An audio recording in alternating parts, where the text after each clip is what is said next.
Oh, I've got a great one for you. An article that is too perfect. I missed it. It was the end of last year, and I only got linked it like 2 weeks ago. This is unfucking believable. Salon, how paranoid schizophrenia briefly turned me into a Republican. Now, the article isn't as bad as that headline is, and that's clearly been written by an editor or a sub-editor designed for that. I had untreated paranoid schizophrenia. A media diet of cable news pushed me into a psychotic break. Now, without the political affiliation, it actually makes an interesting point somewhere in the article. The article itself is somewhat schizophrenic in the sense that it goes hard one way and then it breaks and starts to become a bit more reasonable just towards the end. And it makes me wonder if it was subject to rewrites to make it more Salon suitable. Just my read on it from an editorial perspective. But anyway, let's get into it. It's like some Patrick Bateman shit. The TV was talking to me. I was in the midst of a delusion that the news anchors on CNN were operatives of a shadow government run by the Clintons.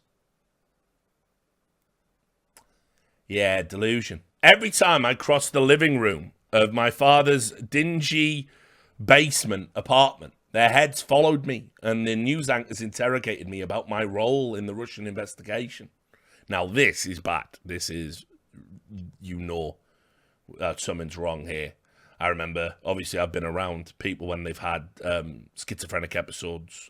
Fucking scary. It's scary for them. It's scary for you. You know, it's good that this person went and got treatment. And I would say, if you ever find yourself at the center of some sort of global conspiracy, chances are you're really not. And you should, talk to somebody. I believed Russia investigation was really code for a global conspiracy to enslave humanity through mind control.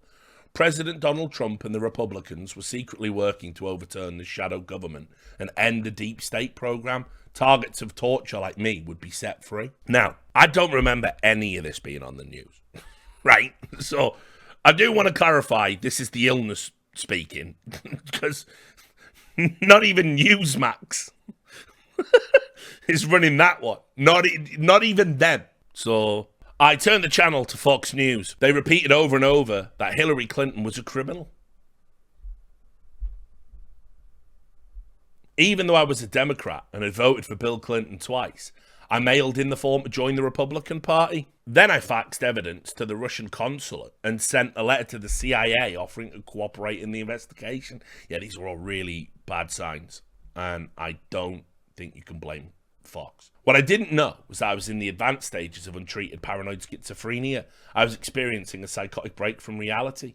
It all seemed so real. Yeah, it does when it's happening. To put it in context, I've had my problems with this. I have had a complete psychotic break before. I became convinced that I was in a machine designed to test the limits of human emotional endurance, and I wanted them to turn it off. I'd completely gone. So I've been there. When I was eventually treated, my psychiatrist explained to me, with paranoid schizophrenia, it's just like the Bourne identity. There are people for you, people against you, and somebody always has to be the villain. No, not always that, but all right. I know what you're thinking.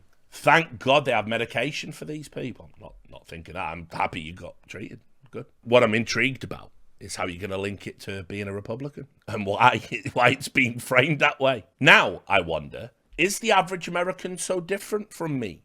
Are we all susceptible to paranoid thoughts, conspiratorial thinking, and bias when executive function in the frontal lobes and our ability to reason are disabled by fear?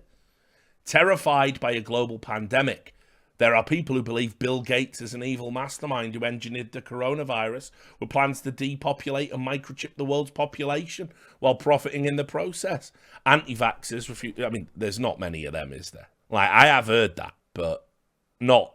I don't know anyone who's ever seriously. Like, I don't follow anyone on Twitter or, you know what I mean? Like, there can't be as many, but I have no doubt there are some. I mean, sure. I mean, it's what makes QAnon so fucking hilarious to me. Like, boomers' first conspiracy theory. All these fucking wine moms and fucking early retired boomer assholes on Facebook. No, and if you look, And they were just getting trolled by like some loser that ran 8chan or something. You'll all see, look, Trump used this phrase in his speech, and 2 years ago in this post, Q said it. Well, fucking sort it out. Yeah, I always found that shit just embarrassing. Anti-vaxxers refuse to take a vaccine they think will alter the structure of human DNA. Our brains seek to impose order. Conspiracy theories can provide answers to people who feel overwhelmed. But ideally, the frontal lobe should step in to challenge strange thoughts by asking the question, is what I am perceiving based in reality? Dr. Oliver Freudenreich, co-director of the Massachusetts General Hospital Psychosis Program, states that there is no generally agreed upon definition of what constitutes a delusion. I've got my opinions about this. I might not have Dr. Oliver Freudenreich's credentials, but I see delusional behavior every fucking day. And yeah, I am aware Freudenreich doesn't sound like a real name, does it? Because of the Freuden. But I'm sure that's a real person. I've got my own thoughts. I think probably 50%, I think conservatively 50% of people who use social media for a period of 5 years or longer will experience a complete break from reality and engage in behavior that you could describe as delusional. I don't think that's a crazy thing. I see people do it all the time. I see people over-invested in the lives of celebrities. I see people who attack said celebrities for things that like objectively never happened. It's been done to me. I get messages over things I've never said or done. I get conflated with other bad people that they're obsessed with.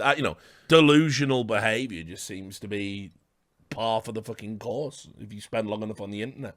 From a psychiatric or biological perspective, delusions are driven by excessive amounts of the neurotransmitter dopamine. There is a biological basis to them, and treatment can correct this abnormality. A person with such delusions, e.g. somebody with schizophrenia, is expected to respond to being treated with an antipsychotic medication which blocks dopamine. In other words, one can take a pill and think rationally. However, many people can't do that if their delusional thinking is part of a worldview that is more an ideology. According to Dr. Freudenreich, when people create their own insular groups, where delusional ideas are never corrected but simply bounce around in an echo chamber, it is much harder to fight those types of delusions. Policy divides are now often framed as a battle between good and evil. The most obvious consequence of overheated partisan rhetoric is that someone with an untreated psychiatric illness can go on to commit an act of violence against the person or group that they believe is a perpetrator of their suffering. This is rare. More common is the normal person who goes down the conspiracy theory rabbit hole and finds a world that makes sense to them. And this is interesting because, you see what I mean? I don't disagree with this. I just don't think, I think the framing that it would turn you Republican, you would become Republican if you had a delusional worldview, it would make you a Republican. I don't think that's what this author wanted to say at all. I think an editor wanted to say that at Salon. You can't disagree with any of this. To be fair, the example it uses is the January the 6th incident, right? When it says, and when you explain what QAnon is, it is mental. So it is absolutely fucking bonkers, right? Some in the crowd showed up for the storm, if you remember, that was a big QAnon phrase, wasn't it? The storm is coming, which is a QAnon conspiracy theory that posits that Trump was planning mass arrests of a secret cabal of satanic pedophiles and coup plotters, headed by Hillary Clinton and George Soros. Capitol Police described the scene as being like fighting a medieval battle. Yeah, when you lay out that description of the sort of central premise of QAnon, that is mental, isn't it? I would happily say anyone who is down that rabbit hole is out of their fucking mind. And should probably help pull them out. And so, look, it's easy to mock people who think Bill Gates wants to put a microchip in them. It is. It is. But it's much harder to separate conspiracy theorists' large existential fears from our own. We're approaching the second year of a global pandemic, which is causing mass anxiety and depression. The internet routinely displays images of future roads in major cities as gushing rivers due to climate change. Billions of fish were boiled in the American Northwest and Canada during an unprecedented heat wave this summer. If someone's mind starts spinning with their wildest fears and finds solace in a conspiracy theory, can you blame them? Television is a powerful medium. CNN and Fox news repeat the same headlines, the same phrases over and over in the same news day. Back then, these read to my unhinged mind as coded speech. To the unsuspecting public, it is more akin to propaganda. When I was psychotic, I thought a shadow government had a ministry of propaganda and they colluded across networks. Listen, all I'm saying is, crazy, you made some good points. Like, unhinged you wasn't as unhinged as you think, I don't think, but whatever. I worry about living in a country where the two major political parties are always at war, unable to get anything done, and the public is fed a delusional worldview by networks and social media companies competing for viewers. I wish politicians and their media allies would stop contributing to the collective unraveling of the American mind. So, this article's fine. This article is like, yeah, we're in the midst of a mental health crisis. Totally agree. People are going down conspiratorial rabbit holes. Totally agree. The American media has been grotesquely irresponsible in its constant framing of news stories, where you now cannot find anywhere just an objectively factual write-up of the news. It's always filtered through some form of partisan linguistic trickery. And yeah, and guess what? There are real consequences for doing that for as long as you've been doing that. And those consequences are what's out your window now or on your Twitter feed now. But because it's Salon, they had to frame it. I lost my mind and became a Republican because only crazy people would be Republicans, right? We're the good guys. Even though the article itself specifically condemns CNN and Fox News equally, because CNN just is Fox News now. I hate to break it to everybody. Anyone who thinks CNN is more, like, in any way more reliable than Fox is out. You're out of your mind, you know? So yeah, nearly forgot about that.